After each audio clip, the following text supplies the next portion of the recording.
B'nai Akiva, to my way of thinking always, was a very unusually and singularly spectacular organization. The finest efflorescence of Jewish youth and beyond through the years has come through Yeshivas B'nai Akiva. And we have great yeshivas today with great Talmidei Chachamim, and I respect them and admire them. And there is a renaissance in Jewish learning, the like of which we haven't known in 2,000 years. But there's something about Yeshivas B'nai Akiva in this day and age, in the time of Jewish Renaissance, which sets B'nai Akiva apart. I came to Eretz Yisrael for the first time when I was a teenager in 1949, the first year after the establishment of the State of Israel. My father had sent me to Israel. He wanted me to see at least once in his lifetime my grandfather, Rabbi Moshe Charlop. Rabbi Moshe Charlop, of course, was the Rosh Yeshiva of Merkez Arav at that time. And he was the Rosh Yeshiva from the very beginning, under Rav Kook, or with Rav Kook, of Yeshiva Merkez Arav. And my grandfather told me that Rabbi had come to him. He had an idea. He wanted to build a yeshiva, B'nai Akiva, that would encompass everything that was important to the Jew. Torah and Torah's Eretz Yisrael.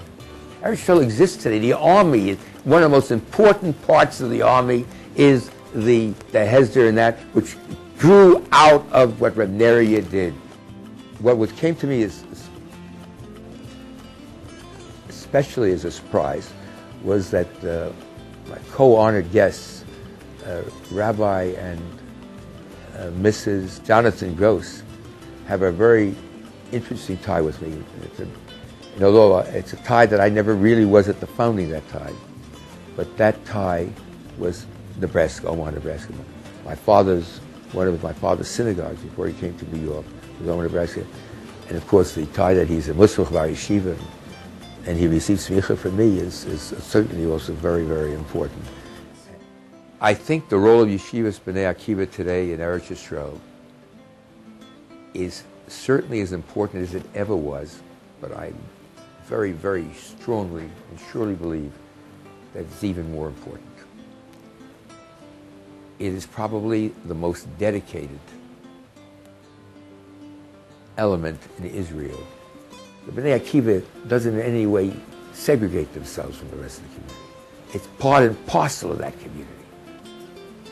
And the piety, the frumkeit, the amunah pshuta that's required today is certainly more than ever before for the wholeness and the totality of what we are and what we can portend for the future.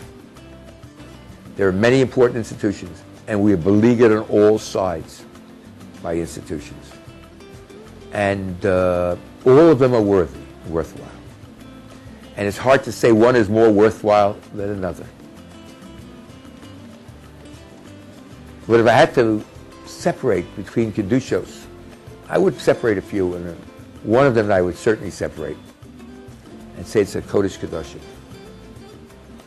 is B'nai Akiva. Yeshivas B'nai Akiva. They represent in the totality of everything that's holy and sacred and precious to us, and everything that will allow us to continue the totality of what is expected of us.